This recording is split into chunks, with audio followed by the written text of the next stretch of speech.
Let us read from paragraph 7. One evening, at the usual time, the old woman failed to turn up, and the blind man waited at the gate, worrying as the evening grew into night. As he sat fretting there, a neighbor came up and said, "Sammy, don't wait for the old woman. She will not come again. She died this afternoon."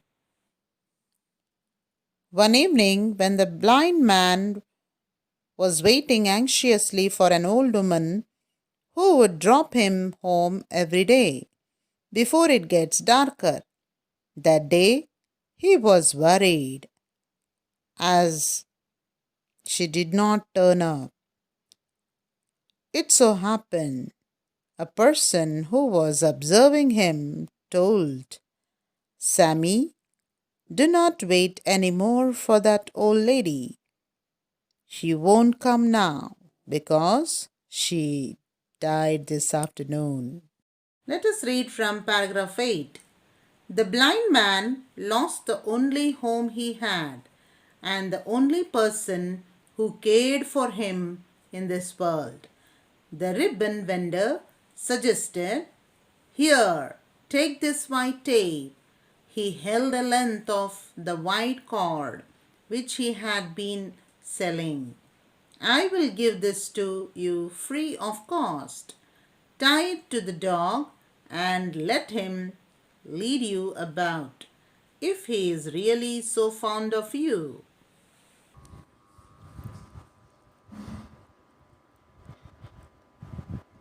That old woman was only help who would care him in the whole world.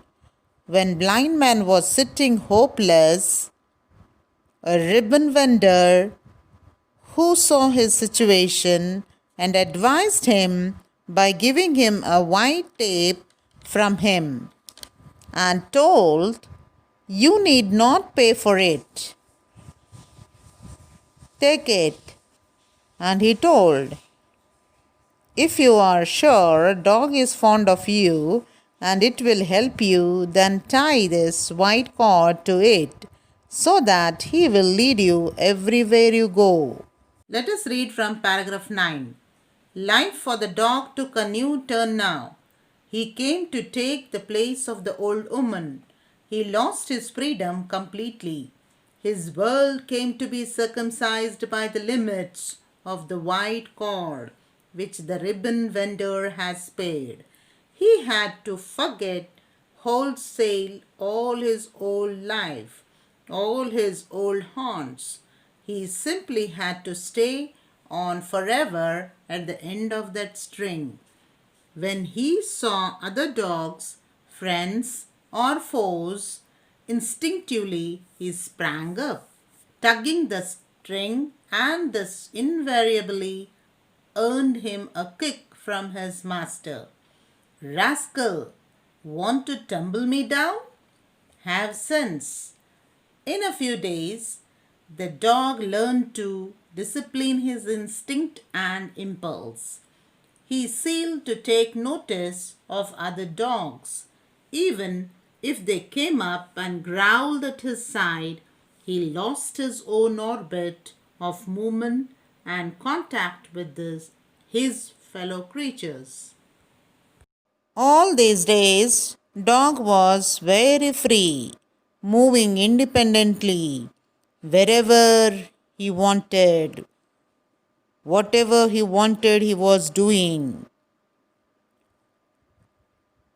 But after this white ribbon given by the vendor was tied to its neck, he lost his freedom. Now, the blind man and the dog both became a companion. First few days, dog would try to sprang upon other dogs. Some were his friends and others were his enemies. But because he was entangled, that means tied with a thread, and it was controlled by blind man. Dog would not cross his orbit, that is, its restricted area. If dog would try to cross its limit, it would be kicked by his master. Not only his master would kick him, along with the kick, he would get angry and scold him with the bad words. As the days passed, Dog understood that now he has to follow the instructions of an old man. No more he has freedom. So, slowly, he forgot his free life, even meeting his friends. Let us read and understand paragraph 10. To the extent of this loss his master gained, he moved about as he had never moved in his life. All day he was on his legs, led by the dog, with the staff in one hand and the dog led in the other. He moved out of his home, a corner in a country veranda, a few yards off the market. He had moved in there after the old woman's death. He started out early in the day. He found that he could treble his income by moving about instead of staying in one place. He moved down the country street, and wherever he heard people's voices, he stopped and held out his hands for alms. Shops, schools, hospitals, hotels, he left nothing out. He gave a tug when he wanted the dog to stop and shouted like a bullock driver. When he wanted him to move on, the dog protected his feet from going into pits or stumping against steps or stones, and took him up inch by inch on safe ground and steps. For this sight, people gave coins and helped him. Children gathered round him and gave him things to eat. A dog is essentially an active creature who punctuates his hunting rounds with well defined periods of rest. But now, this dog, henceforth to be known as Tiger, had lost all rest. He had rest only when the old man sat down somewhere. At nights, the old man slept with the cord turned around his finger. I can't take chances with you, he said. A great desire to earn more money than ever before seized his master, so that he left any resting a waste of opportunity. And the dog had to be continuously on his feet. Sometimes his legs refused to move, but if he slowed down even slightly, his master goaded him on fiercely with his staff. The dog whined and groaned under his thrust. Don't whine, you rascal. Don't I give you your food? You want to loaf, do you? Swore the blind man. The dog lumbered up and down and round the marketplace on slow steps, tied down to the blind tyrant. Long after traffic at the market ceased, you could hear the night stabbed by the far off wail of the tired dog. It lost its original appearance. As months rolled on, bones stuck up at his haunches and ribs were relieved through his fading coat. On the other hand, blind master gained by the loss of dog's freedom. This man would only sit at one place for alms by the help of an old woman. But now, as he got support of the dog, he started moving from one place to another throughout the day with the help of a staff in his one hand and a dog who was taking him from place to place. The blind man wanted to increase his income, so he would leave his house early in the morning and went down to the streets named Cowtree. Not only that, he also would go wherever he heard the sound of people talking to collect alms from them. Places like shops, schools, hospitals, hostel also he used to cover. He did not want to miss any place. Because of his greediness, he started using the dog roughly and mercilessly. Whenever he wanted dog to stop, he would tug him and to start moving. He would shout at the dog as bullock driver would make sound. During this time, dog was about to fall into pit for some time or hit to a stone so many times. He used to walk through dangerous places where he protected himself from falling. By seeing dog's faithfulness, many people dropped coins and helped him. Children who saw the condition of helpless dog came near, surrounded around him to feed him. Due to lack of food and rest, this dog, who was called to be like tiger, who was actively moving, eating whatever he was liked with, and whenever he was hungry, he would search the food and eat it. But now, this dog gets food only when his master gives, or rest whenever his master would rest. During nights, old man would tie the cord so tightly. During nights, old man would tie the cord so tightly, thinking the dog would not escape from his hand. Dog tried many times to escape, but it was not possible. Blind man was using dog in a wrong way, with a desire to earn more money for his living. He thought resting for a while is also losing an opportunity.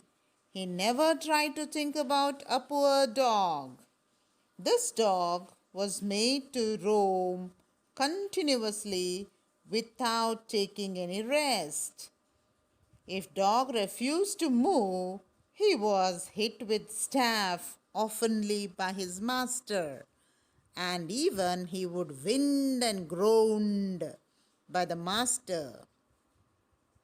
"Why do you stop and groan?" the master would tell him. "Don't I put food to you? Whatever you needed, are you not getting it?" He would shout at him by these words. Finally, dog lost its appearance. He would look tired after lumbering up and down and taking round and round of the market till night. After a few months, he was looking very weak, as his bones and ribs could be seen clearly, and even his skin had faded away. Let us read paragraph 11. The ribbon seller, the novel vendor, and the perfumer observed it one evening when business was slack, and held a conference among themselves. "It rends my heart to see that poor dog slaving. Can't we do something?" the ribbon seller remarked. That rascal has started lending money for interest. I hear from the fruit seller. He is earning more than he needs. He has become a very devil for money. At this point, the perfumer's eyes caught the scissors dangling from the ribbon rack. Give it here, he said, and moved on with the scissors in hand. All the torture given to this poor dog was observed by ribbon vendor, novel vendor, and the perfumer. They all felt very bad for the dogs. So they gathered to discuss how they can help the dog to get rid of this bad master who has become slave to him. They all came to know that this blind man not only gathered huge amount but also started giving that money on interest to others. He is earning more than he needed because of this poor dog. Yet he is not satisfied. He has become evil minded, mad for money. As they were discussing, suddenly Perfumer's eye went on a scissors, which was dangling from the ribbon rack. Dangling, hanging. He told, "Give that scissor to me." He took it and moved towards the blind man. Paragraph 12.